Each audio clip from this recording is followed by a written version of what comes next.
নমস্কাৰ চাবলেবৰ বিশেষ অনুষ্ঠান হিপাৰ সন্ধান আপোনালোকক সকলোকে স্বাগত জনাইছো আজি হিপাৰ সন্ধানৰ তৃতীয় খণ্ড আজি অনুষ্ঠানত আমাৰ মাজত উপস্থিত আছে আমাৰ অসমৰ বিভিন্ন ক্ষেত্ৰত জড়িত বিশেষকৈ তেখেত এজন উদীয়মান কৃষক হয় আৰু তেখেত উদ্যমী কৃষক হয় লগতে তেখেত কবি সাহিত্যিক তথা অভিনেতা লগতে আপোনাৰ তেখেত এসময়ত জি সিনেমা তেখেতে অভিনয় কৰিছিলে লগতে মাৰ্শাল আৰ্ট গতিকে বিভিন্ন ক্ষেত্ৰৰ লগত জড়িত এজন ব্যক্তি আমাৰ সকলোৰে চিনাকি বেছিভাগৰ কিছুমানৰ চিনাকি কিছুমানৰ অচিনাকি কিন্তু আজি আপোনালোকৰ মাজত আমি চিনাকি কৰি দিব বিচাৰিছো আমাৰ সকলোৰে মৰমৰ শ্ৰদ্ধাৰ দীপক বৰা ডাঙৰীয়া নমস্কাৰ তেখেতৰ ঘৰ হৈছে ডিব্ৰুগড়ত আমি দীপক দাক আমাৰ শ্ব'লৈ স্বাগতম জনাইছো ধন্যবাদ জ্ঞাপন কৰিছো দীপক দা আজি আমাৰ মাজলৈ আপুনি আহিলে খুব ভাল লাগিলে আৰু আজি আপুনি চাগ আমাৰ এইটো তৃতীয় খণ্ড হয় আৰু দ্বিতীয় দুটা খণ্ড ইতিমধ্যে আমাৰ সমাপন হৈছে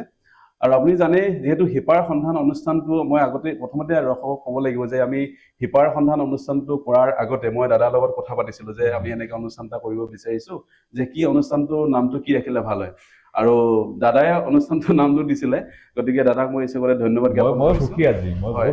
চাব লাইভৰ তৰফৰ পৰা আপোনাক ধন্যবাদ জ্ঞাপন কৰিছো মই দিয়া নামটোৱে আপোনালোকৰ অনুষ্ঠানটো আৰম্ভণি ইমান ধুনীয়া এটা নাম আপুনি হেৰি কৰিলে আৰু আমাৰ উদ্দেশ্যটো আছিল হিপাৰ সন্ধানৰ জৰিয়তে যিসকল ব্যক্তিয়ে বিভিন্ন ক্ষেত্ৰত মই আগতে কৈছো যে অৰ্থনৈতিকে হওক সামাজিকে হওক বা সাংস্কৃতিক দিশতে হওক বা খেলৰ ক্ৰীড়াৰ ক্ষেত্ৰত হওক বা ৰাজনৈতিক দিশত হওক প্ৰতিটো ক্ষেত্ৰত যিসকলে অসমৰ বিভিন্ন ক্ষেত্ৰত তেখেতসকলে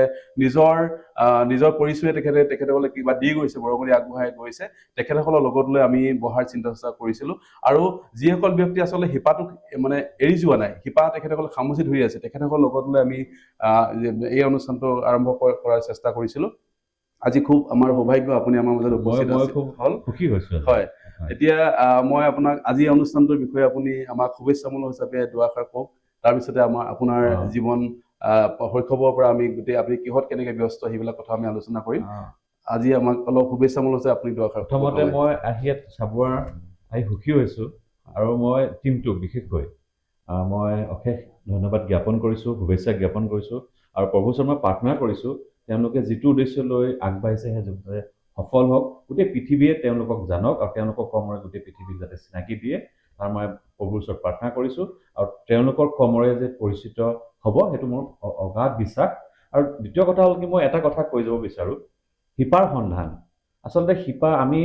খামুচি ধৰিব লাগিব আৰু এই অনুষ্ঠানটো একচুৱেলি খামুচি ধৰিবলৈ চেষ্টা কৰিছো মই গোটেইকেইটা এপিছড চাইছো সেইটো আচলতে মই এটা কথা ক'ব বিচাৰিছো হিপাৰ সন্ধান মানে যিজন ব্যক্তিয়ে নিজৰ সংস্কৃতি নিজৰ ভাষা নিজৰ উৎপত্তিৰ বিষয়ে যদি নাজানে তেওঁ এজন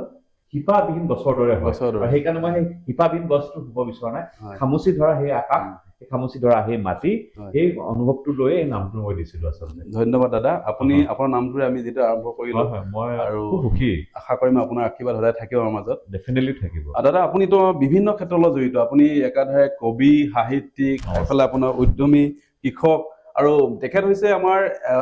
যি সেউজ জীৱনৰ স্বত্বাধিকাৰ বকুলত আমাৰ ডিব্ৰুগড়ৰ কাষতে বকুল পলিটেকনিকৰ কাষতে এখন আমাৰ ধুনীয়াকৈ কি কম কৃষি পাম বুলিয়ে কওঁ বা হয় কৃষি পাম বুলি কওঁ নাৰ্চাৰী বুলি কওঁ যি নকলেকে নাৰ্চাৰী বুলি ক'লে একেবাৰে সৰু হয় গন্তিৰ মাজত থাকি যায় যেন লাগে মোক তেনেকুৱা কিন্তু এখন মানে একেবাৰে হেৰিয়ৰ পৰা কি বুলি কয় ইটা ভেটাৰ থলিৰ পৰা তেখেতে ইমান ধুনীয়াকৈ এখন হেৰি কৰিলে সেউজ পামলৈ ৰূপান্তৰিত কৰিলে গতিকে সেউজ পামৰ তেখেত স্বত্বাধিকাৰ লগতে মাৰ্চিয়েল আৰ্টৰ তেখেতে প্ৰশিক্ষক হয় তাৰোপৰি তেখেতে যোগাসনৰ এজন শিক্ষক মটিভেশ্যনেল শিক্ষক কৰে হয় মটিভেশ্যনেল স্পীকাৰ তেখেতে যিসকল ছাত্ৰ ছাত্ৰীয়ে তেখেতৰ তালে পামলৈ আহে তেখেতসকলক বিভিন্ন কথাৰে তেখেতক উদ্বুদ্ধ কৰে গতিকে বিভিন্ন ধৰণৰ তেখেতক আচলতে আমি মানে বিশেষণৰে তেখেত বিভূষিত কৰিব পাৰি গতিকে যি নহওক বা আমি প্ৰথমে আপোনাৰ ল'ৰালি কালৰ পৰা আমি আৰম্ভ কৰিব বিচাৰিছো আপুনি ক'ৰ পৰা আচলতে ক'ত জন্মগ্ৰহণ ক'ত কৰিলে স্কুল ক'ত কৰিলে আৰু কলেজ ক'ত কৰিলে এইখিনি অকণমান আপুনি আমাক কওক প্ৰথমতে মই গাঁৱৰ ল'ৰা হয় আৰু সেউজ জীৱন সেইকাৰণে গাঁৱত থকাৰ কাৰণে আচলতে মই সেউজ পৃথিৱীখনক ভাল পাওঁ আৰু মানুহৰ সেউজীয়া ৰংটো মানুহৰ জীৱনৰ প্ৰতিনিধিত্ব কৰে আৰু মোৰ ঘৰ নাহৰকটীয়া চাচনি বামুণীবিলি গাঁও বুলি কয় আমি স্কুলত যাওঁতে 4-5 কিলোমিটাৰ আমি বোকাৰে গৈছিলো আমি জোতা পিন্ধি নেপালো চাকিৰ পোহৰত পঢ়া মানুহ থৈলা অৱস্থাত আমি স্কুলত গৈছিলো আপোনাক কি ক'ম সেইখিনি আমি এতিয়া আঘোণৰ বতৰ শিপাৰ কথা আহি যায় আমি ধান দাৱনি ৰবাব টেঙা খাইছিলো একেদিনাই দুটা মৰণা মাৰিছিলোঁ মাজুলীত গৈ পিনি আমি খৰি আনিছিলোঁ হাঁহ কুকুৰা নহয় হাঁহ পুহিছিলোঁ ছাগলী পুহিছিলোঁ গৰু পুহিছিলোঁ ঘাঁহ কাটি আনিছিলোঁ তাৰ মাজতে সমাজৰ কাম কৰিছিলোঁ ফুটবল খেলিছিলোঁ আৰু তেনেকৈ পঢ়া শুনা কৰি পিনি মই কানৈত আহিলোঁ কানৈৰ পৰা আহি পিনি 90 চনতে আহিলোঁ কানৈত আহি পিনি মই কানৈ কলেজৰ নবীন লেখকলৈকে জেনেৰেল ছেক্ৰেটাৰী হ'লোঁ সাংস্কৃতিক জগতৰ লগত জড়িলোঁ নিজেই আপোনাৰ ৰেডিঅ' চেণ্টাৰত মই যুগবাণী অনুষ্ঠান প্ৰডিউচ কৰিছোঁ অভিনয় কৰিলোঁ নাটকৰ কৰ্মশালা শিকিলোঁ দাদা এইখিনিতো যথেষ্ট পাতিবলগীয়া আছে বাৰু পাতিম আমি বেলেগ পাৰ্টকে তো আপুনি যিটো অভিনয়ৰ কথা ক'লেই অভিনয়ৰ কথা ক'লে যাতে আপুনি মই জনাত আপুনি GTP এটা ৰিয়েলিটি শ্ব' তালৈ গৈছিলে চাবাছ ইণ্ডিয়া প্ৰগ্ৰাম আৰু সেই প্ৰগ্ৰামটো আমাৰ মাজত আছে অলপ কি হয় কিছুমান এটা ভিডিঅ' আমাৰ লগত আছে গতিকে সেই ভিডিঅ'টো মই ৰাইজৰ আগত দেখাব বিচাৰিছোঁ গতিকে ৰাইজে অকমান চাওক যে চাবাছ ইণ্ডিয়াত এখেতে আমাৰ দীপক বৰা ডাঙৰীয়া কেনেকৈ অভিনয় কৰিছে মই এটা কথা কৈ যাওঁ ইয়াতে মই কিন্তু অভিনয় জগতখন মই 6 বছৰ বয়সতে আমাৰ নামঘৰত ভাওনা কৰিছিলোঁ সেই তেতিয়া মোৰ আৰম্ভণি কিন্তু মই সেইকাৰণে গাঁৱৰ শিপাটো যে নামঘৰক মই সদায় কৃতজ্ঞতা প্ৰকাশ কৰোঁ মই যদি ভাওনা নকৰিলোঁ হয় আজি মই GTVত অভিনয় কৰিব নোৱাৰিলোহেঁতেন তাকে আমি অনুষ্ঠান অকণ চাওঁ ৰাইজেও চাওক এয়া আপোনালোকে চাওক GTVত তেখেতে কি অভিনয় কৰিছিলে भारत के बच्चों का शौर्य ला रहा है नई नई कहानियां दोस्तों ये है इंडिया शाबाश इंडिया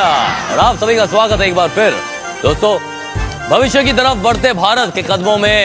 एक बाधा है आतंकवाद जी हां हमारे बच्चों को सजग रहने का समय आ चुका है और खुशी की बात यह है कि भारत के बच्चे इस दुश्मन को अच्छी तरह पहचान चुके हैं भारत के बच्चों में जागरूकता बढ़ रही है आपको लग रहा होगा कि मैं सिर्फ सुनी सुनाई बातें कर रहा हूं लेकिन ऐसा नहीं है आइए आपको दिखाते हैं एक नन्हे बच्चे की आतंकवादी के साथ टक्कर की एक सच्ची कहानी सुदूर आसाम का कामरूप कस्बा यहीं प्रकृति की गोद में बसा है पंटन हाई स्कूल हर रोज की तरह लड़के फुटबॉल मैच में मस्त थे खेल में डूबे बच्चे इस बात से बेखबर थे कि 2 अनजाने चेहरे स्कूल में प्रवेश कर चुके थे कौन थे ये लोग और किस मकसद से ये यहाँ आए थे किसी को पता नहीं था स्कूल के एक सुनसान हिस्से में पहुंचकर उन दोनों ने एक शिक्षक श्री करुणा बोरो का ध्यान अपनी ओर आकर्षित किया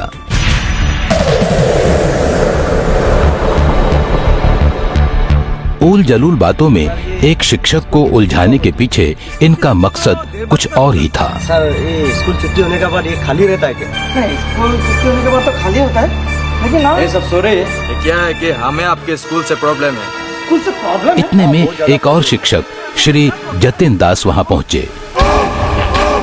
दोनों शिक्षकों को इस बात का इल्म नहीं था कि ये 2 नौजवान दरअसल आतंकवादी थे जो काफी समय से स्कूल के प्राध्यापक से एक मोटी रकम की मांग कर रहे थे ठीक है सर आप इतना पूछ रहे हैं तो मुझे थोड़ा तकलीफ है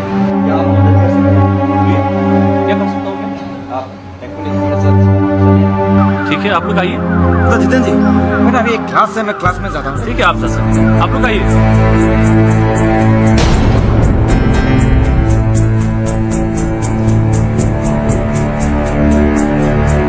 दुर्भाग्य से वे जतिन दास को प्राध्यापक समझ बैठे थे बातों बातों में वे इस शिक्षक को एक सूने स्थान पर ले गए जतिन दास का मन असमंजस और शंका से भर उठा मगर इससे पहले कि वे संभल पाते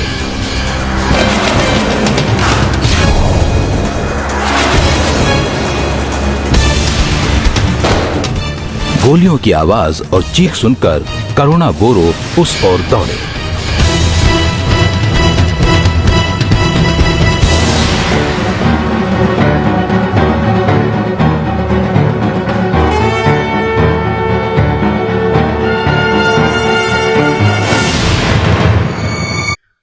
এই আমি কিয়াদাংশ আপোনালোকৰ আগত দেখাব চেষ্টা কৰিলোঁ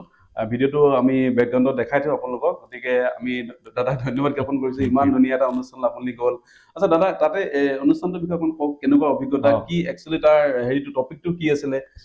এইটো এটা সত্য কাহিনীৰ ওপৰত হয় যেতিয়া শিক্ষক মই নিজে শিক্ষকৰ অভিনয় কৰিছিলোঁ তেওঁ শিক্ষক যেতিয়া সন্ত্ৰাসবাদীয়ে গুলীয়াই মাৰিছিলে ষ্টুডেণ্টবিলাকে সহ্য নহ'লে তেতিয়া তেওঁলোকে সন্ত্ৰাসবাদী সুদা হাতেৰে সন্ত্ৰাসবাদী পিছাৰ লৈ লৈ লৈ লৈ খেদিলে। তেওঁলোকে গ্ৰেনেডো দলিয়াইছিলে, কিন্তু ষ্টুডেণ্টৰ যিটো সাহস উদ্যম সেই তেওঁলোকক ধৰিলে আৰু তেওঁলোকক তেওঁতো ঢুকাই গ'ল, কিন্তু সেই যিজন ল'ৰা ক্লাছ 9ৰ আছিলে তেওঁ সেই সাহসিকতা পুৰস্কাৰ পাইছিলে। আৰু সেই সত্য কাহিনীৰ ওপৰত GTV-য়ে আমাৰ অসমৰ পটভূমিত এইটো অভিনয় কৰিবৰ কাৰণে আমাক নিমন্ত্ৰণ কৰিছিলে। মই সেইকাৰণে খুব মানে সুখী যে মই এনেকুৱা সত্য কাহিনীৰ ওপৰত নেশ্যনেল লেভেলত মই এটা অভিনয় কৰিব পাৰিলো। তুমি জানা চাগে মই অসমীয়া, নেপালী, আদিবাসী, মেগাচিয়েল আৰু আপোনাৰ টেলিফিল্ম কৰিছো। অভিনয়ৰ লগত সেই সৰুতে চেষ্টা কৰিছো। ইমান মই পাৰফেক্ট নহয় দেই, এইটো মই ভুল কথা হ'ব। মই জাষ্ট আমিও দাদা বহুত সৌভাগ্য, কাৰণ আপোনাৰ নিচিনা এজন শিল্পী আমাৰ মাজত উপস্থিত আছে। শিল্পী নহয়, যি নহওক, আপুনি ইমান ধুনীয়া এটা অনুষ্ঠানলৈ গৈ তাত পাৰফৰ্ম কৰিলে, তাৰ কাৰণে আমি ধন্যবাদ জ্ঞাপন কৰিছো। আৰু চাবলৈ আচলতে ধন্য হৈছে আপোনাক আজি লগত পাই। যি নহওক দাদা, অভিনয় কথা আমি আৰু মাজে মাজে চুই যাব চেষ্টা কৰিম। বিশেষকৈ মই আপুনি যি এতিয়া আপোনাৰ অনুষ্ঠানত আপুনি জড়িত হৈ আছে, বিশেষকৈ আপোনাৰ কি নাম, সেউজ জীৱন নামৰ এখন অনুষ্ঠান, এটা কৃষি পাম তেখেতে চলাই আজি বহুদিনৰ পৰা প্ৰায় 5 বছৰ ধৰি 6 বছৰ প্ৰায় তেখেতে চলাই আছে। আৰু তাত সেই ঠাইডোখৰ আছিলে আপোনাৰ ইটাভেটাৰ এটা অঞ্চল। ইটাভেটাত সাধাৰণতে আপোনাৰ তাত এটা পুলি ৰুলেও তাত মিচি নুঠে। গতিকে তেনেকুৱা অসম্ভৱ কাম এটা দাদাই কৰিলে, আৰু তাৰ কাৰণে আমি দাদাক সঁচাকৈ, আপোনালোকে যিবিলাক গৈছে গম পায়, আৰু যিবিলাকে যোৱা নাই যাব এবাৰ। সেউজ পামলৈ যাব, একেবাৰে ডিব্ৰুগড়ৰ যিখন আমাৰ বকুল পলিটেকনিকৰ ওচৰতে আছে, কাষতে আছে। দাদা, এই সেউজ জীৱন নামটো আপুনি কিয় দিলে, বা আপুনি কেনেকৈ কিয় এই যে একেবাৰে কংক্ৰিটৰ এডোখৰ ঠাইৰ পৰা ঠাইত আপুনি যে খেতি কৰিব বিচাৰিলে, তাৰ হেৰিবিলাক আঁৰত কি আছে আপুনি? একদম মোক মানে তুমি জানা চাগে, গোটেই নেশ্যনেল নিউজতো আহিছে বা যিয়ে নহওক, সেইটো নকওঁ, প্ৰতিজনে সোধে সেউজ জীৱন কি। আচলতে আপুনি নামটোতে সোমাই আছে সেউজ। আৰু মই সদায় ভাবো যে মই যিহেতু গাঁৱলীয়া ল'ৰা, গাঁৱলীয়া সাধাৰণতে মানুহবিলাকে প্ৰকৃতিৰ লগত একাত্মভাৱে থাকিব পাৰে। আমি যেতিয়া প্ৰকৃতিৰ এগেইনষ্টে যাম তেতিয়া ইনবেলেঞ্চ হৈ যায়, মানুহবিলাক অশান্তি হ'ব বা আমি যিয়ে নহওক লাগিলে, আৰু মানুহৰ জীৱনটোক ৰিফ্লেক্ট কৰে সেউজীয়াই। তো মই খুব সৌভাগ্য, মোৰ দেউতা ভাৰতবৰ্ষৰ বাহিৰত আছিল, মই বিদেশৰ মানুহক লগ পাইছিলো। মই যেতিয়া পঢ়ি আছিলো তেতিয়া দেউতাই মোক এখন স্কুটাৰ ল'ব দিছিলে। মই স্কুটাৰ নলৈ পিনি সেই পইচাৰে মই 3 বিঘা এটা ইটা ভটা পৰিত্যক্ত তিনিচুকীয়া এজন মানুহ আছিলে, য'ত মানে ইটাবিলাক জ্বলাই সেই মাটিখিনি ললো। মোক চবে গালি পাৰিছিলে যে ইমান মাটি থকা যে ইটা ভাড়াটো কিয় ললা। তো মই তেতিয়া ডিগ্ৰী ফাৰ্ষ্ট ইয়েৰ ল'ৰা, যে মাটিৰ বিষয়ে মই একো নাজানো, কিন্তু মোৰ তেতিয়া মনত সোমাইছিলে যে মই কিবা এটা কৰিম, তাতে গছ পুলি ৰুম, কিবা কৰিম। তো সেইটো। আৰু দ্বিতীয় কথা, মই মোৰ মাৰ পিছত এগৰাকী মহিলাৰ প্ৰেমত পৰিছিলো। তেওঁ জাপানীজ আছিলে। তেওঁ জাপানৰ মহিলাগৰাকী কি কয়, কৃষিৰ লগত জড়িত মানুহ ইঞ্জিনিয়াৰ বুলি কয়, এগ্ৰি ইঞ্জিনিয়াৰ বুলি কয়। যেতিয়া তেওঁ পথাৰলৈ বাইকখন লৈ যায়, মই তেতিয়া তেওঁক লক্ষ্য কৰো যে এগৰাকী মহিলাই যদি খেতি কৰিব পাৰে, মই কিয় কৰিব নোৱাৰিম। আৰু যেতিয়া মোৰ খুব দুখ লাগে, মই তেতিয়াও খেতি কৰিছিলো, গছ ৰুইছিলো। মোৰ মা ঢুকাই যোৱাৰ পিছত মানে মই যিহেতু মাটিক মই আই মাতৃ হিচাপে ব্যৱহাৰ কৰো, মাক যেনেকে ৰেচপেক্ট কৰো, মোৰ মাটিখিনিক মই মাজতে চুই গৈছো। দাদাই মানে কি হয়, যিকোনো এটা পুলি যেতিয়া ৰুৱে, তাৰ আগতে মানে কি হ'ল, সেৱা কৰি লয়। এইটো মানে মই ক'তো বেলেগত দেখা নাই যে মানে মই তাত যোৱাৰ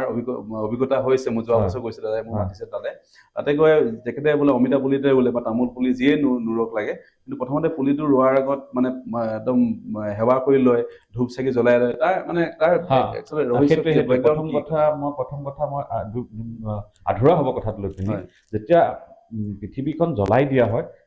আই বুলি কওঁ ন, মাদাৰ অফ লেণ্ড বুলি কওঁ আমি, যিটো আই মাতৃ বুলি কওঁ, জ্বলাই দিলে মোৰ যদি আইক যদি বুকুখনত কোনোবাই জ্বলাই দিয়ে, কেনেকুৱা পেইন হ'ব, দুখ কেনেকুৱা, মই সেইটো অনুভৱ কৰো। তো মই যেতিয়া গাঁতটো ৰুওঁ, মই চকু পানী ওলাই যায়, টিং টিংকৈ ৰঙা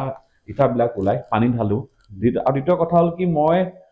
মাক হয়, যেতিয়া মই পুলিটো নাৰ্চাৰীখন কৰো, মাক হয়, যেতিয়া মই পুলি এটাক স্থান দিওঁ, বেবী হয়, এটা বাচ্চা হয়, শিশু হয়। যিহেতু এটা শিশু যেতিয়া মাকৰ গাখীৰ খাই থাকে, তেতিয়া আমি জানো তাক ভাত খাব পাৰিম। প্ৰত্যেককে কওঁ যে প্ৰাৰ্থনা কৰে, ফূৰ্তি কৰে। মই যেতিয়া গাঁতটো খান্দোতে মই আটাইতকৈ লগে লগে গাঁতটো খান্দিলে লগে লগে ৰুলে কেইদিনমানৰ পিছত মৰি থাকে। আপুনি ডেফিনেটলি এইটো ভুল ক'ত জানেনে, যেতিয়া গাঁত এটা খান্দো তাত এটা বিষাক্ত গেছ ওলায়। আপুনি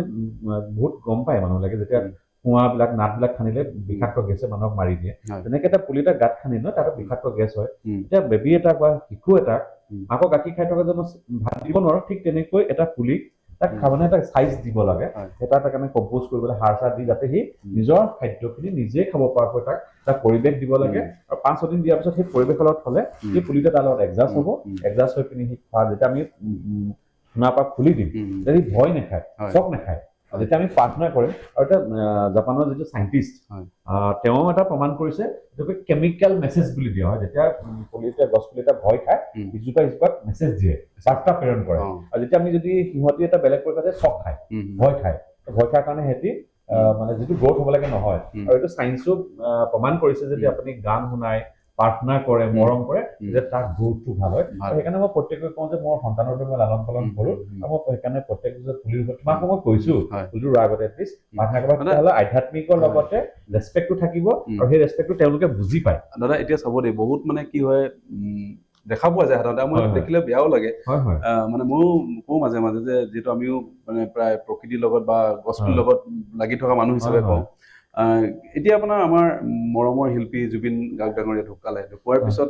তেখেতে যিটো গান গাইছিলে নাহৰৰ গান, হয়নে, যি নাহৰ ওপৰত যিটো গীত তেখেতে পৰিৱেশন কৰিব গাইছিলে, এতিয়া বহুতে মানে কি হয় জুবিন দাক আমাৰ কি হ'ল নাহৰ পুলিৰ মাজতে মানে কি হ'ল দেখা পোৱা যেন অনুভৱ কৰে। আৰু সেইটো কি হয়, তেখেত ঢুকোৱাৰ পিছত নাহৰ পুলি চাহিদাটো বহুত বাঢ়িছে মানে। আৰু যিহেতু আমাৰ এখন সৰুকে নাৰ্চাৰী আছে, আৰু মই এইটো ক'বই লাগিব যে নাৰ্চাৰীখনো মই দাদাৰ অনুকৰণতে কোৱা বুলি ক'লেও বহলাই কোৱা নহয়, তো এইখিনি দাদাই ক'ব। গতিকে দাদা প্ৰথমে তালৈ গৈছিলো, আমাৰ যিখন সেউজ পমলৈ গৈছিলো, সেউজ পমত গৈ দাদাৰ লগত কথা পতাৰ পিছত তাৰ পৰাই মই মানে অনুপ্ৰাণিত হৈ নাৰ্চাৰীখন কৰিছিলো, বা সেইটো পিছৰ কথা। কিন্তু তাতে মই ক'ব বিচাৰিছো যে আপোনাৰ যিটো নাহৰৰ লগত নাহৰ পুলিতে জুবিন দাক মানে চোৱাৰ যিটো হেঁপাহ, সেইটো কৰিব যাওঁতে বহুতে কি হয়, এতিয়া নাহৰ পুলি এইটো সময়ত মানে লগাব বিচাৰে, আৰু আমাৰ নাৰ্চাৰীটো বহুতে বিচাৰি আহে নাহৰ পুলি। কিন্তু মই কওঁ যে নাহৰ পুলি এতিয়া যদি মৰি থাকিব, এতিয়া এইটো সময়ততো পুলি ৰোৱা বতৰ নহয়। কিন্তু দাদা এইটো আপুনি কি বুলি ক'ব বিচাৰে? কিছুমানে মানে কি হ'ল, ৰুব লাগে কাৰণে ৰুৱে, আৰু মানে পিছত নকৰে। মই এটা কথা দেখা পাওঁ, গভৰ্ণমেণ্টে খুব ভাল কাম কৰিছে, গছ ৰুব লাগে, গছ ৰুব লাগে। কিন্তু আমি যিটো চাইন্স বিজ্ঞানটো, এগৰাকী মাক হ'বলৈ কিছুমান অভিজ্ঞতা লাগে, এটা গছ পুলি ৰুবলৈ এটা অভিজ্ঞতা লাগে। গাঁৱৰ মানুহবিলাকে জানে, গাঁৱলীয়া মানুহবিলাকক শিকাব নালাগে যে নেচাৰেল পৰিৱেশটো থাকে। মই চাইন্স পঢ়িব নালাগে, এই যে সাম্যক জ্ঞানখন, এটা এজোপা গছৰ অমিতা তামোল, এটা কবি পুলিৰ জেগাবিলাক বেলেগ চাব, চাইজটো বেলেগ, গাঁতৰ পজিশ্যনটো বেলেগ। অমিতা পুলি ৰুলে 45 ডিগ্ৰী নৰ্থৰ ফালে হাউলি ৰুব লাগে, কিয় ৰুব লাগে, 2x2 কিয় কৰিব লাগে, এটা তামোল পুলি পৰা এটা তামোল পুলি ডিষ্টেন্সটো কিয় ৰাখিব লাগে, টেঙা পুলি এটা ডিষ্টেন্স কিয় ৰাখিব লাগে। সেইবিলাক এটা চাইন্স হ'ল, আমাৰ আগৰ খেতিয়কসকলে বুজি পাইছিল। এটা স্পেচ দিব লাগিব, সময় দিব লাগিব, আৰু সেই গছজোপাক ডাঙৰ হ'বলৈ এটা পৰিৱেশ দিব লাগিব। আমি এতিয়া চাওক, এজন মানুহক এটা জেগাত যাবলৈ আমাৰ পৰিৱেশ থাকে। আমি আপুনি জানা, মোৰ ফিচাৰিছ, আমি তাতে অৰ্গেনিক কোনো ৰাসায়নিক মানে সাৰ ব্যৱহাৰ খাদ্য নকৰো। মাছৰ যেতিয়া যিসকল মীন পালক আছে তেওঁলোকে গম পায়, যেতিয়া মাছক পোনাটো আনে অলপ দেৰি পানীৰ তলত এডজাষ্ট হ'বলৈ থৈ দিয়ে, কি সেইটো নহ'লে ভয় খাব, তাৰ লগত এডজাষ্ট হ'বলৈ অকণমান সময় লাগিব। এতিয়া মানুহ এজনক কিবা এটা পৰিৱেশ ল'বলৈ আমাক সময় লাগে, গছ পুলিটো তাৰ লগত সময় লাগে। মানে কি বেয়া লাগি যায় যেতিয়া পুলিবিলাক মৰি যায়, নহয়, মই বহুত দুখ পাওঁ। বস্তুটো দেখি কৰিব নাপায়। আপুনি পুলিটো নুৰুই পিনি যিটো আপোনাৰ হেৰি কৰা হ'ব, ৰুই পিনি মাৰিলে খুব দুখ পাওঁ মই, এটা সন্তানক মাৰি দিয়া কথা লাগে। দাদা এতিয়া এইখিনি আপুনি চাওক, যিডোখৰ ঠাইত আপুনি মানে একেবাৰে কংক্ৰিটৰ জেগাডোখৰ পৰা আপুনি আনি তাত ধুনীয়াকে সেউজ পাম নিচিনাকে এখন পাম গঢ়িলে, আৰু আপুনি মই গম পাওঁ যে আপুনি গুগলেও আপোনাৰ ৰিকগনাইজ কৰিছে। সেইটো আপোনালোকক দৰ্শকসকলক মই কয়, মই মানে অহংকাৰী নহয় দেই, এইটো মোৰ আশীৰ্বাদ বুলি ভাবিছো। মই যিটো ভাবিছিলো যে সেউজ পৃথিৱীখন মোৰ ৰঙা পৃথিৱীখন নালাগে, আৰু সেউজ পৃথিৱীখন মই সেইকাৰণে মোক প্ৰথমতে মানুহবিলাকে খুব হাঁহিছিলে যে ইটাত হ'ব নেকি। মই ইটাত আজি ঈশ্বৰে কৰাত গছকেইজোপাই মোক আজি মান্যতা দিছে, পৃথিৱীৰ বিভিন্ন জেগাৰ পৰা মানুহবিলাক আহিছে। তুমি চাগে জানা, জাৰ্মানীৰ পৰা স্কলাৰ আহিছে, শিকিবৰ কাৰণে আহিছে। মোক যিখিনি মানুহে হাঁহিছিল, কিন্তু আজি গছে তাৰ মানে প্ৰত্যুত্তৰ দিছে। আৰু দ্বিতীয় কথা হ'ল কি, মই আৰু তুমি এটা কথা ভাল পাবা, শিশুসকলক লৈ মই এখন পৃথিৱী দেখা পাওঁ, সেউজ পৃথিৱীত। আৰু মই সেইকাৰণে আদিবাসী ল'ৰা কিছুমানক মই নিজৰ সন্তানৰ দৰে লৈছো। মই মোৰ ডিব্ৰুগড়ত মোৰ ঘৰ, অভিভাৱক দেউতাকবিহীন এটা পৰিয়াল মোৰ লগত থাকে। মই সেইটো অনুভৱ কৰো, যেতিয়া মা দেউতা নাথাকে নহয়, অভিভাৱক নাথাকে, সেই ঘৰখন কেনেকুৱা হয় মই সেইটো অনুভৱ কৰো। আৰু এখন পৃথিৱীত যদি আমি গছ নাথাকে, আমি এখন পৃথিৱী কল্পনা কৰিব পাৰিম নেকি? আৰু মই সেইকাৰণে ভাবো, মোৰ কামত যোৱাৰ লগে লগে মই কওঁ যে এজোপা গছ ৰুৱক, 4জন মানুহক অক্সিজেন দিব, এটা সময়ত মানে উশাহ নাপাই মানুহে মৰিবলৈ যাব। আপুনি এটা জানে, তুমি জানা চাগে, মই এটা ডাটা আপোনালোকৰ কাৰণে দিব বিচাৰিছো। আজি পৃথিৱীত প্ৰতিদিনে 25,000 মানুহ খাদ্য নোপোৱাৰ কাৰণে মৰিছে, আৰু তাৰ ভিতৰত 10,000 শিশু। কিমান ডাঙৰ কথা। আৰু আপোনাৰ পৰিৱেশৰ লগত, প্ৰদূষণৰ লগত, মানে খাদ্য সংকটৰ লগত যোৱা মানুহ 65 লাখ পাৰ ইয়েৰ, 65 লাখ মানুহৰ খাদ্যহেত মৰিছে। আপুনি আৰু এটা কথা, আমি যে টয়লেট পেপাৰ বিলাক ব্যৱহাৰ কৰো, এদিনত কিমান ব্যৱহাৰ কৰে গম পায় নে? 2400 গছ কাটি দিয়া হয় 1 মিনিটত টয়লেট পেপাৰৰ কাৰণে। আৰু আমি এইবিলাক ব্যৱহাৰ কৰাৰ কাৰণে প্ৰতিদিনে 4,20 লাখ গছ কাটো, আৰু বছৰত আপুনি কিমান হয় গম পায় নে? 150 কোটি গছ পৃথিৱীৰ পৰা নাইকিয়া হৈ গৈছে। মই ভয় খাওঁ, আমি নেক্সট জেনেৰেশ্যন ক'ত গৈ আছো। আপুনি জানে 1 মিনিটত 10 লাখ প্লাষ্টিক আমি ব্যৱহাৰ কৰিছো পৃথিৱীত। আৰু এদিনত কিমান ব্যৱহাৰ কৰো জানেনে? 150 কোটি বটল আমি ব্যৱহাৰ কৰো, তাৰে ভিতৰত 9% অনলি ৰিইউজ কৰা হয়। কাৰণ এতিয়া সাগৰখনত প্লাষ্টিকেৰে ভৰি পৰিছে। সেই পৃথিৱীখন মোক নালাগে তাৰমানে। আৰু সেইকাৰণে মই চবকে কৈছো, আপোনালোকে গছ কাটি চাওক। আপুনি মৰি গ'লো, জুবিন গাৰ্গৰ কথা কয়, মই বহুতে কয়, মই একদম আপোনালোকক অনেষ্টলি কৈছো, মোৰ ওচৰত আহিব, মই পইচা নোহোৱাকে কাম কৰিছো। মই খালী পকেটত থকা মানুহ, আমি দুখ কি মই বুজি পাওঁ। আৰু মোক বহুতে কয় সুধা হাতে আহিছো, সুধা হাতে। মই বিলিভ নকৰো, মই মৰি যাম সুধা হাতে, কিন্তু মই লৈ যাম, এটা মেছেজ দি যাম। এইটো হ'ল গছ পুলি ৰোৱাৰ যিটো মানসিকতা। আৰু গুগলে, মই এই কিয় কৈ আছো কওকচোন, আজি গুগলে মোক স্বীকৃতি দিলে যে মোৰ মিছনটো হ'ল কি, promote the organic farming and save the earth. Save the earth means পৃথিৱীখন ৰক্ষা কৰিবলৈ অকল গছ পুলি নহয়, মানুহৰ মানসিকতা, জ্ঞান। এই যে ল'ৰা ছোৱালী বিলাক, আমাৰ এতিয়া কাষ্ট চিজনটো হয়, এখন বাগিচা, তুমিও নাৰ্চাৰী কৰিছা, ফুলৰ মাজত কম্পিটিশ্যন হয় নেকি? শিশুসকল একোখন উদ্যান, ফুলৰ দৰে একোটা ফুল হয়। এই শিশুসকলক মই এখন পৃথিৱীৰ লগত লগ খুৱাই দিব বিচাৰো, য'ত কোনো কম্পিটিশ্যন নাথাকিব, কোনো ভেদাভেদ নাথাকিব। সেইটোৱে মোৰ মনোভাৱ একচুৱেলি। সেইটোৱে আজি গুগলে আজি স্বীকৃতি দিছে। দাদা মনৰ ভিতৰত ইমানে কথা সোমাই আছে নহয়, আপুনি মানে ভাবিব নোৱাৰে, আপোনালোকে ভাবিব নোৱাৰে যে মানে কৈ থাকিলে শেষেই নহব। নন ষ্টপ ক'ব পাৰে। আৰু যিবিলাক মটিভেশ্যনেল যিবিলাক প্ৰগ্ৰামত পোৱা যায়, গ'লে মই দেখো যে দাদাই যিখিনি কথা কয়, মানে কৈ থাকিলে শেষেই নহয়, আৰু ল'ৰাবিলাকে মানে চাই থাকে দাদা মুখলৈ। গতিকে দাদাই কথা কোৱাৰ অন্ত নাথাকে, কিন্তু আমি বহুত মানে কি যিহেতু সময় আমাৰ লিমিটেড, গতিকে দাদাক কেইবাটাও বিষয়ে আমি চুই যাব লাগিব। দাদা আপুনি গম পাওঁ যে আপুনি আমাৰ ডিব্ৰুগড় জিলা কাৰাগাৰত আপুনি কয়দীসকলৰ লগতো আপুনি কাম কৰিছিলে। কেনেকুৱা কি কাম কৰিছে তাত? ডাঙৰ কাম। চাওক, আমি মানুহক বদনাম কৰাটো দুখ খোচাটো আমাৰ জাতিগত এটা মানে অভ্যাস। কিন্তু আমি নাজানো যে, আমি এবাৰো জানিব নিবিচাৰো মানুহজনে কেনেকেনো ভুল হ'ল, আৰু ভুলটো বাৰে বাৰে কিয় কৰি পিনি মানুহজনক হত্যা কৰা হয়। ত' মই আৰ্ট অফ লিভিঙৰ গুৰুৰ কাৰণে মই খুব চাগে মোৰ আশীৰ্বাদ বুলি ভাবো। ইণ্ডিয়াৰ ভাৰতবৰ্ষৰ 12খন জেলৰ ভিতৰত চেণ্ট্ৰেল জেলত এখন মই পালো। কয়দীসকলক মানসিকভাৱে, মই আপোনাক আৰু এটা কথা কওঁ, মই আসনো কৰো, কৰো, মানুহক একচুৱেলি সুস্থ হৈ থাকিব, সেইটো পাৰ্ট মানুহ সুস্থ সবল হৈ থাকিবলৈ মানুহৰ বাবে আমি সবল হবলৈ মেডিটেশ্যনো কৰিব লাগিব। ত' মই সেই 12খন জেলৰ ভিতৰত মই কয়দীসকলক যেতিয়া কৈছো, খুব মানে কি ক'ম, খুব উগ্ৰ, য'ত মাৰ্ডাৰ কৰা মানুহ মানে আছিল, যেতিয়া মই তেওঁলোকৰ লগত তেওঁলোকৰ দুখবিলাক শুনিলো, তেওঁলোকৰ লগত একাত্মক হলো, মই তেওঁলোকক মেডিটেশ্যনৰ যোগেদি স্কিল ডেভেলপমেণ্ট কৰাৰ কথা, তাতে মই বেম্বু প্ৰজেক্ট এটা কৰাইছিলো। মই তেতিয়া তেওঁলোকক ক'লো যে তোমালোকে ওলোৱাৰ পিছত মই তোমালোকক কাম দিম। এজন কয়দীয়ে ওলাই আহি মোক ফোন কৰে, ছাৰ মই জেলৰ পৰা ওলালো। মইতো ক'লো, মইতো একো নাজানো একচুৱেলি, মই যে এনেকুৱা কৰিম বুলি। মোৰ ঘৰটো এতিয়াও বাঁহৰে হয়, অলপমান বাঁহৰে আছে, মোৰ গেছটো এতিয়াও বাঁহৰ। মই তেতিয়া ক'লো মই কাম দিম, 3ডাল তাৰ লগত বাঁহ কিনি লৈছিলো, আৰু আমাৰ বৰেগমত গাঁৱৰ মানুহে মোক সহায় কৰিলে। গাঁৱৰ মানুহ কেইজনে বাঁহ দিলে। আজি বাঁহ লৈ পিনি মই আজি এটা ইণ্ডাষ্ট্ৰি কৰিলো, য'ত মোৰ হাৰিয়ানা পঞ্জাৱলৈকে মোৰ বাঁহৰ গৈছে। কয়দীক লৈ প্ৰথমজন ব্যক্তি চাগে মই বেয়া মানুহক লৈ কাম কৰিছো, মোৰ কাৰণে একদম পিয়ৰ আত্মা হয় তেওঁলোক। আচ্ছা, জেলত সাধাৰণতে কি হয়, আপুনি কৈছে যে যিবিলাক যায় অপৰাধমূলক কাম কৰি তালৈ যায়, তাত যোৱাৰ পিছত আপুনি যিহেতু একেবাৰে ওচৰৰ পৰা মানুহবিলাকক পাইছে, অপৰাধ যিবিলাকে কৰি গৈছে, তেখেতসকলৰ অনুভৱ বিলাক কেনেকুৱা? মানে তেখেতসকলে কি কয় আচলতে? মোৰ মনৰ অন্তৰখন গৈছে। মই আপোনালোকক দৰ্শক জনাইছো, মই কিন্তু তেওঁলোকে কবিতা লেখাও কিছুমান মই মোৰ পেজত মই প্ৰকাশ কৰিছিলো। তেওঁলোক একোজন শিল্পী, মই লেখা মেলাও কৰিছিলো, কাৰাগাৰত আবদ্ধ শিল্পী বুলি দেখো, তেওঁলোক একজন শিল্পী হয়। মানুহে জীৱনত, এতিয়া মহাত্মা গান্ধীও জেলত গৈছিল, মই কয়দী বা এজন বেয়া মানুহ দৃষ্টিত নাচাওঁ। এজন মই ল'ৰাক মই পাইছিলো, তেওঁক এগৰাকী মাইকী মানুহে তেওঁ পইচা ধাৰলৈ দিছিলে তেওঁ যেতিয়া ঘূৰাই বিচাৰিছিলে তেওঁক ৰেপ কৰিছে বুলি ফচাই দিয়া হ'ল ইমানে দুখ লাগিছে মোৰ ল'ৰাজনক তেওঁৰ ৱাইফো আছিলে বাচ্চা এটাও আছে কিন্তু চবেই জানে কিন্তু তেওঁৰ ওচৰত সাক্ষী নাছিল কাৰণে জেলতে সোমাই থাকিল সেই ল'ৰাটোক ৰিকভাৰী কৰিছে কিন্তু ইমান দুখ লগা কিছুমান কথা আছে ইন'চেণ্ট কিছুমান মানুহ হয় আৰু মই এটা কথা কওঁ মানুহৰ ভুল মোৰো হয় আপোনাৰ আমি ভগৱান নহয় সেই ভুলটোক বাৰে বাৰে ভুল কৰিব নাই আৰু আমি মানুহে বাৰে বাৰে খুটি থাকো তাকে ইনচাল্টিং কৰি থাকো তেওঁক ৰিফৰ্ম হোৱাত আমি সহায় নকৰোঁ আমাৰ জাতিটোৰ আটাইতকৈ ডাঙৰ কথা সেইটো মোৰ আটাইতকৈ খুব দুখ লাগে মানুহ প্ৰত্যেকৰে জীৱনত ভুল হ'ল সেই ভুলটোক আপুনি যদি ইনচাল্টিং কৰে চ' খুব পেইনফুল হয় জেলৰ কথা আৰু এটা সুধি বিচাৰিছোঁ আপোনাক জেলত সাধাৰণতে আপুনি চাওক বেছিভাগ দুখীয়া মানুহবিলাকে তাত থাকে যিবিলাকৰ মানে কি নাথাকে কমনি কম থাকে বা কিছুমানৰ বেছিভাগৰে তেনেকুৱাই তো সেইবিলাকে বেছি জেলত সোমাই থাকে সেইখিনি আপুনি দেখিছে কাৰণ আমি যিবিলাক ধনী সেইটো কাৰণে মই খুব দুখ পাওঁ যিহেতু মই দুখ কি বস্তুটো মই তুমি মোক জানা মোৰ লাইফটো আপোনাক যদি মই এতিয়া ক'ব নোৱাৰো যদি যোনে মোক জানে তেওঁ চকু পানী ওলাব বাট মই সেইকাৰণে হাঁহি হাঁহি একচেপ্ট কৰোঁ লোকৰ দুখ হ'লে মই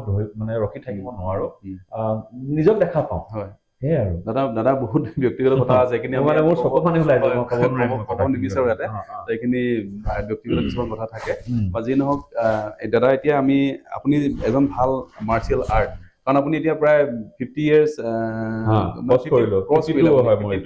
এতিয়া আপুনি ইমান যদি য়ং হৈ থাকে আপুনি ৰাতিপুৱা দৌৰে 4 বজাত উঠি তাৰপিছত যোগাসন কৰে আপুনি খোৱা বোৱাটো খুবেই মানে ষ্ট্ৰিক্ট যে মই কিমান সময়ত খাওঁ খুব সময়ত আপুনি শুৱে গতিকে এই বিষয়টো আপুনি কওকচোন মানে কিহত এইটোতো আমাৰ এতিয়া মোৰ আটাইতকৈ ভয় লাগে যিহেতু মই ল'ৰা ছোৱালীখিনি তুমি জানাই কলেজ ইউনিভাৰ্চিটি যাওঁ স্কুলবিলাকত যাওঁ চব কৰিব পাৰে কিন্তু যদি কোনোবা ল'ৰা ছোৱালী যদি ড্ৰাগছত যায় মদ খাই আজি মোৰ ঘৰৰ ওচৰৰ ল'ৰা ভাইটি এটা মই নাম নকওঁ দেই মোতকৈ বহুত সৰু ল'ৰা আজি তাৰ সি আইচুত আছে মানে আমাৰ গোটেই পৰিৱেশটো চব মদত শেষ কৰি দিছে জাতিটোত চ' এটা সুস্থ সবল মানুহ হ'বলৈ হ'লে আমি শৰীৰটো সুস্থ কৰি ৰাখিব লাগিব মই আপোনালোকক কৈ মই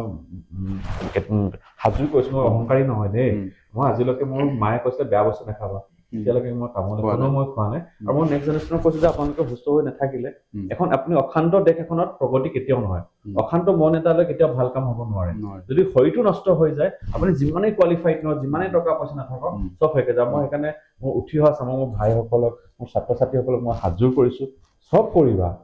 মদ ড্ৰাগছত নাযাবা যদি যায় তাৰপৰা ওলাই অহা ৰাস্তাটো একেবাৰে বন্ধ পৃথিৱীখন শেষ হৈ যাব চ' মই সেইটো কাৰণে মই এজন শিক্ষক নহয় এজন ছাত্ৰ হয় কেতিয়াও শেষ কৰিব নোৱাৰোঁ পৃথিৱীত 8 কোটিৰ ওপৰত মানুহ আছে তেওঁলোকতো মই এজন তৃণৰ দৰে মই সদায় শিকিবলৈ চেষ্টা কৰোঁ ছাত্ৰ মই ৰাতিপুৱা 4টাত উঠোঁ 10টাত শুই যাওঁ মোবাইল অফ মই মতে পানী খাওঁ কোনো ৰাগিয়াল বস্তু নাখাওঁ লিমিটেডত থাকোঁ আৰু প্ৰণায়াম কৰিব লাগে আৰু আমাৰ অসমীয়া জাতিটো সংগীত চিকিৎসা বুলি এটা মই লিখিছিলোঁ ৰাতিপুৱা গধূলি প্ৰাৰ্থনা কৰে সেইটো আজিকালি চায়েন্সে আমেৰিকাত কেঞ্চাৰ পেচেণ্ট বা হাই বিপি থকাবিলাকক গান শুনায় মিউজিক থেৰাপি বুলি কোৱা হয় আৰু সেইটো কাৰণে আমাৰ নামঘৰত আমি যিটো প্ৰাৰ্থনা কৰোঁ সেই প্ৰাৰ্থনা কৰিলে আমাৰ ভিতৰৰ এনাৰ পাৰ্টটো এক্টিভ হৈ যায় তেতিয়া যিবিলাক আমাৰ দুশ্চিন্তা হয় মানসিক অশান্তিৰ পৰা মুক্ত হয় আৰু শৰীৰটো যদি সুস্থ হৈ থাকে আপুনি যিকোনো কামেই কৰিব পাৰিব সুস্থ শৰীৰে সুস্থ মনে ভাল কাম কৰে বেয়া কাম কেতিয়াও নকৰে আপুনি মাৰ্চিয়েল আৰ্ট কৰোঁতে ক'ৰবাত আপুনি হেৰি কৰিছিল নেকি মানে পাৰ্টিচিপেট কৰিছিল নেকি মই এইটো কথা কওঁ দেই মানুহে এতিয়া মই আপোনাক আৰু এটা ক'ম এতিয়া জাপানৰ এটা মাৰ্চিয়েল আৰ্টৰ এইটো হ'ল কি ক'ম জেণ্টুল আৰ্ট এইটো মই মোৰ ভাষাত ইটছ ন' কম্পিটিশ্যন নিজৰ কম্পিটিশ্যন হ'ব পাৰে নেকি মই শৰীৰটো সুস্থ কৰি ৰাখিম এইটো মাৰপিট কৰিবৰ কাৰণে নহয় নে আৰু পাৰ্ট অফ মেডিটেশ্যন তো মই সেইকাৰণে মোক কোনো মই শিকাৰো মই নিজৰ শৰীৰটোক লৈ চৰ্চা কৰোঁ মই ভাবোঁ প্ৰত্যেকজন ব্যক্তিয়ে আৰু বিদেশতো আপোনাৰ ক্লাছ 1ৰ পৰা এইবিলাকক দি দিয়ে শৰীৰটো সুস্থ হৈ থাকিলে যদি মই এতিয়া মোৰ পুখুৰীত ল'ৰাবিলাকক মই সাঁতুৰিবলৈ শিকাওঁ কিন্তু আপুনি যিমানে এক্সপাৰ্ট নহওক পানী যদি 8 পানীত যদি আপুনি সাঁতুৰি কেতিয়াও মৰিব লগা হয় খুব দুখজনক গতিকে সাঁতোৰাও এটা পাৰ্ট অফ দ্য হয় জেণ্টুল আৰ্ট হয় চ' মই কওঁ যে আপুনি শিকক নিজৰ শৰীৰটো সুস্থ কৰি ৰাখক আৰু চেল্ফ ডিফেন্স নিজকে যাতে সাঁতুৰি নিজক প্ৰটেকশ্যন কৰি ৰাখিব পাৰোঁ সেইটো মেইন মটো হ'ব লাগে there is no competition ব্যক্তিগতভাৱে মই কম যে কাৰো লগত মই প্ৰতিযোগিতা কৰিব লগা নাই চ' মই সেইটো সাজু কৰিম দাদা এতিয়া আপুনি মাজতে কৈ গ'ল ড্ৰাগছৰ কথাটো হয়নে এতিয়া মই 2টা শ্ব' কৰিলোঁ তাতে মই প্ৰায় কৈছোঁ ড্ৰাগছৰ কথাটো আৰু ড্ৰাগছ আপোনাৰ এনেকুৱাকে মানে মহামাৰী ব্যাধি বিশেষকৈ আমাৰ চাব দেই কানিয়ে অসমীয়া মানুহক মাৰিলে এটা সময়ত আৰু এতিয়া মাৰিছে ড্ৰাগছে মদটোতো আছেই মাদকদ্ৰব্যটো আছেই মোৰ ফাৰ্মত আপোনালোকে যাব তাত কিন্তু স্মকিং টবাকো মানে তামোল চিগাৰেট খোৱাটো বন্ধ বন্ধ, মই একেবাৰে এইটো মই চাইনবোৰ্ড মাৰি দিছোঁ কোনোবাই বেয়া পালেও মই মই তাৰ দাদা কাৰণে এইবিলাকৰ প্ৰতি আচলতে আসক্ত হোৱাৰ মূল কাৰণটো আপুনি কি বুলি ভাবে কওকচোন কাৰণ কি মানে সময় বেছি পাইছে নে মানে কি বেছি মই এতিয়া আৰু কাৰণ- এটা কথা কওঁ টাইমটো খুব কম আছে মই হয়। য'তে গ'লে এটা অনুৰোধ কৰি যাওঁ উম, গছক ভাল পোৱা মানুহে বেয়া কাম কৰিব নোৱাৰে উম, প্ৰকৃতিৰ লগত থকা মানুহে কেতিয়াও বেয়া কাম কৰিব নোৱাৰে আজিকালি কি হ'ল আমি প্ৰকৃতিৰ পৰা আঁতৰি গুচি গৈছো আঁতৰি গুচি আৰু গৈছো। এই যে মোবাইল হওক এইটোতো ব্যাধি হৈ গ'ল উম, ভাল কথাবিলাক আৰু বিজ্ঞানে যিমানবিলাক সৃষ্টি কৰিছে উম। তাত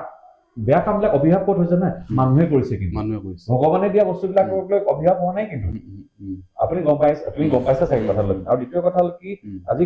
গলিয়ে গ'লে মদৰ দোকান হ'ল আপুনি পইচা দিলে আৰু আজিকালি ইজি মনি হ'ল মা বাপেকে পইচা দিছে কিনো কৰিছে কোনেও নুশুনে বা পেৰেণ্টছৰ কাৰণে মই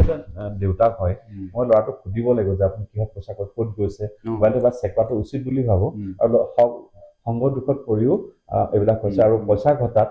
এতিয়া মই কি ক'ম আপুনি পইচা ঘটাৰ কাৰণে মানুহ ইমান নিকিছে মানুহক মাৰিব ধৰিলে হত্যা কৰিব ধৰিলে তাতকে আৰু কি থাকিল কওকচোন সমাজখন আৰু সেইকাৰণে গুগলে মোৰ অনুভৱটো কৰিছে ছেভ ডাৰ্ট মই সেইকাৰণে য'তে গ'লে চিঞৰো যে আপুনি মদ নাখাব গছ পুলি এটা ৰাখক বেয়া কাম নকৰিব চ' থেংক ইউ গুগল মোৰ অনুভৱটো বুজাৰ কাৰণে দাদা এতিয়া আমি অলপ বেলেগ এটা বিষয়লৈ আহিছোঁ এতিয়া আপুনি চাব আমাৰ উঠি অহা প্ৰজন্মই বুলিয়ে কওক বা বিশেষকৈ আমাৰ অসমীয়া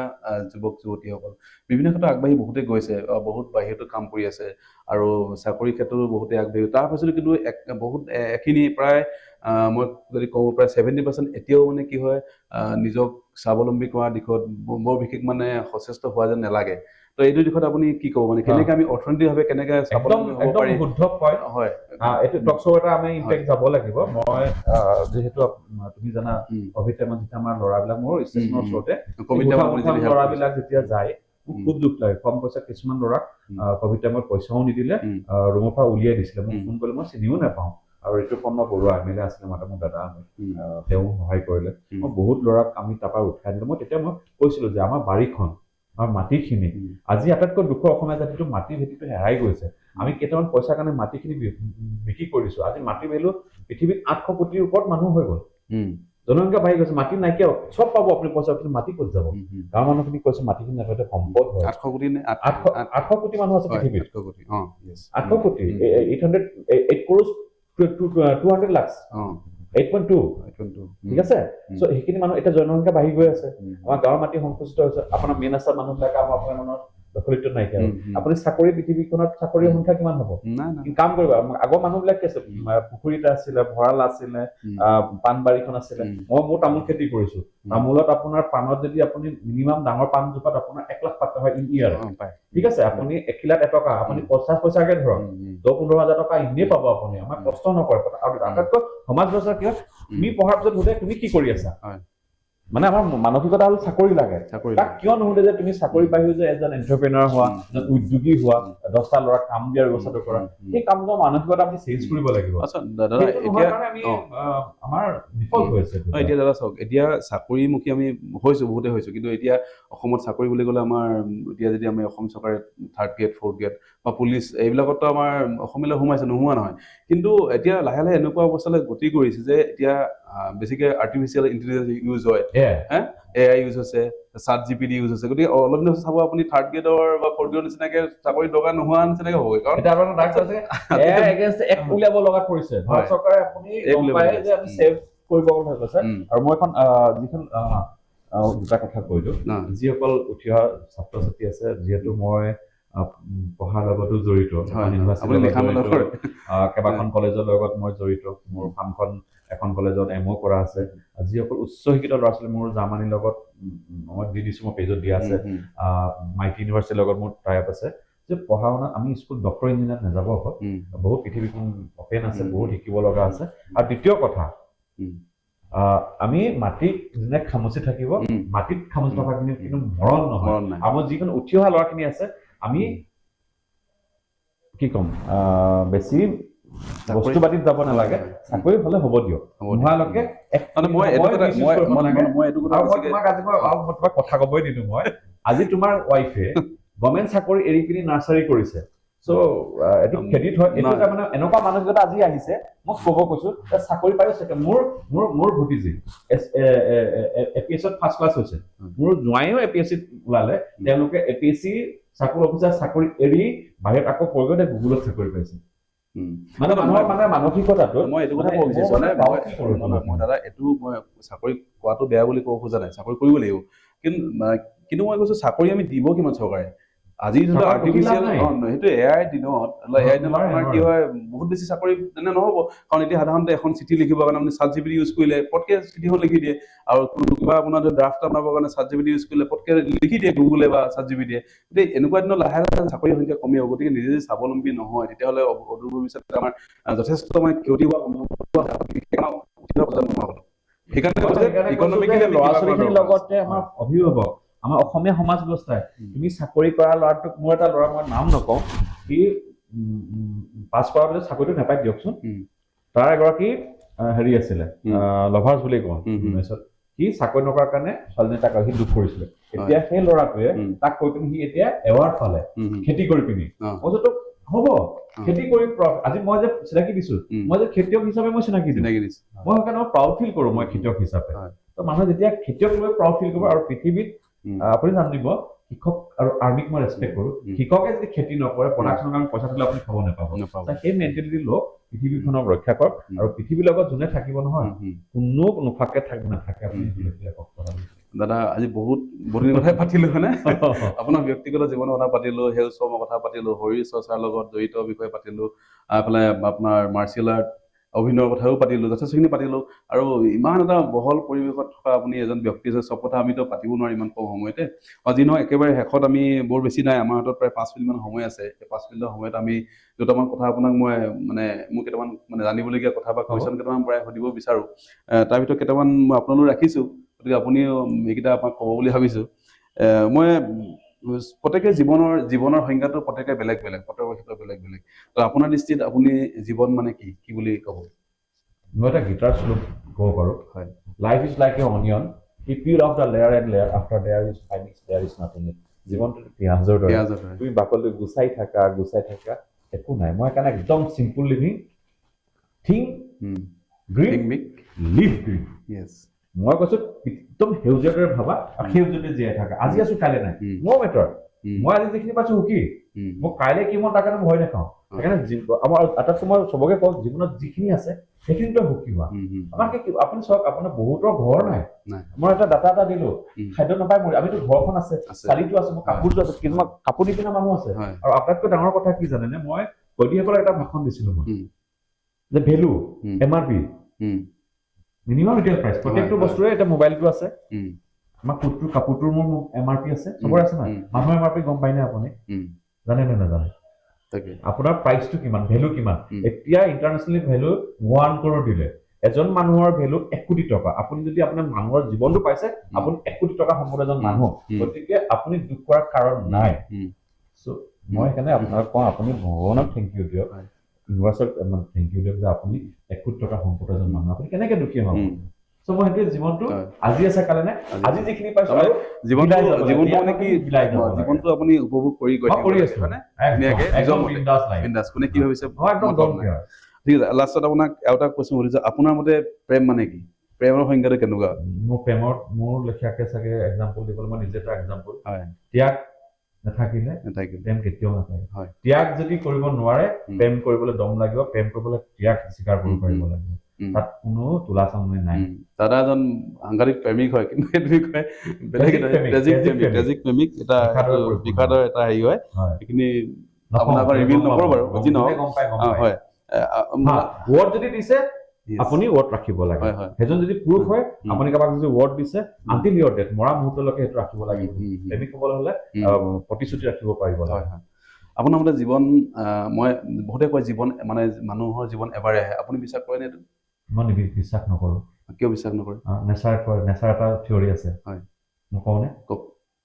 নেচাৰ এটা থিয়ৰী আছে R3 হয় ঠিক আছে আৰু এটা আছে কি হয় মই কি ক'ম এটা উৰ্বৰতা থাকে হয় ঠিক আছে তাৰ লগত ৰিবাৰ্থ থাকে আপুনি চাব গছৰ পাত পৰিব কম্পোজ হ'ব সাৰ হ'ব তাক পোকে খাব তাৰপৰা আকৌ কম্পোজ হ'ব তাক চৰাই চিৰিকটি খাব জীৱনটো মই কৈছো আত্মাটো মৰণ নাই শৰীৰটো নষ্ট হ'ব পাৰে আত্মা মৰণ নাই মই চাগে আৰু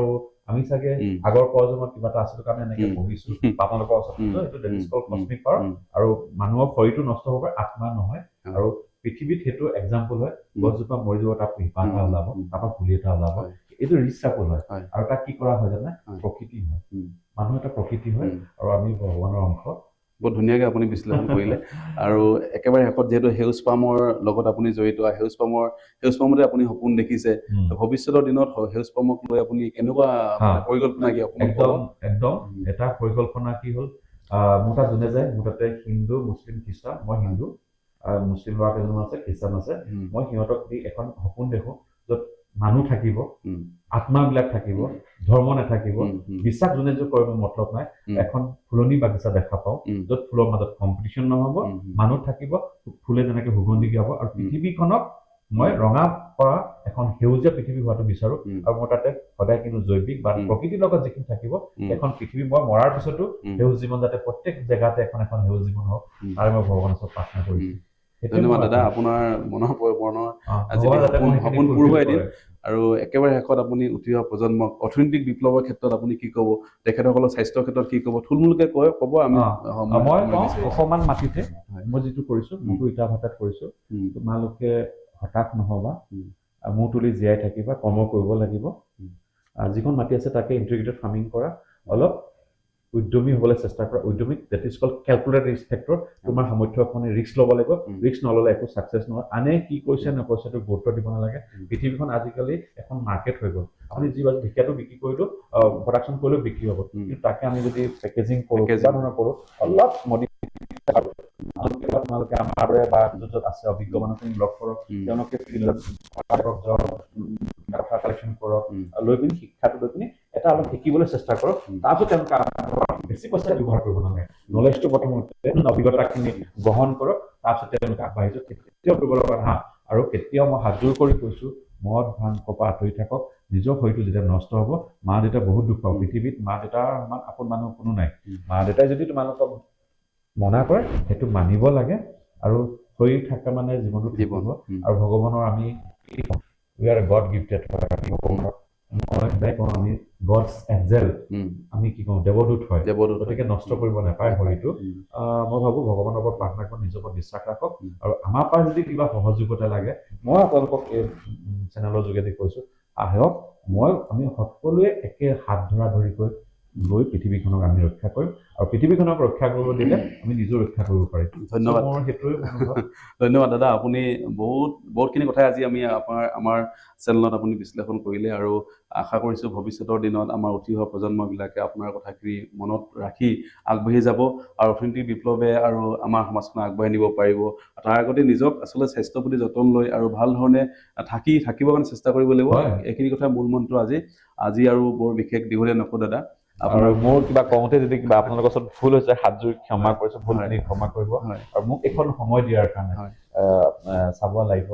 মই অশেষ কৃতজ্ঞতা প্ৰকাশ কৰিছোঁ আৰু মোক এইখন সময় দিয়া মোক মনত ৰখাৰ বাবে আৰু তেওঁলোকৰ যাত্ৰা মানে উজ্জ্বলৰ পৰা উজ্জ্বলতৰ হওক তাৰ পৰম পিতাৰ ওচৰত ধন্যবাদ দাদা আপোনাৰ আশীৰ্বাদ শিৰত লৈ আমি আগবাঢ়ি গৈ থাকিম আৰু আজি অনুষ্ঠানটো আপোনালোকে কেনেকৈ পালে কেনেকুৱা পালে নিশ্চয় আমাক ক'ব আৰু আগন্তুক খুব সোনকালে আকৌ নতুন এজন অতিথিক লৈ আমি আপোনালোকৰ মাজলৈ আহিম আৰু নতুন সোৱাদ দিবলৈ আমি চেষ্টা কৰিম আজি আমি কৃষিৰ ওপৰত বা বিভিন্ন ক্ষেত্ৰৰ লগত পাতিলোঁ আমি অহা আকৌ কেইদিনমানৰ পিছত আকৌ বেলেগ এটা বিষয় লৈ আলোচনা কৰিম গতিকে বিভিন্ন কথাৰে অৰ্থনৈতিকে হওক সামাজিক হওক সাংস্কৃতিক হওক আৰু কৃষিয়েই হওক বা ক্ৰীড়াই হওক বিভিন্ন ক্ষেত্ৰক লৈ আমি আলোচনা কৰিম এই অনুষ্ঠানটো গতিকে আপোনালোকে চাই থাকিব আমাৰ হিপাৰ সন্ধান আজিলৈ সামৰিছোঁ ধন্যবাদ নমস্কাৰ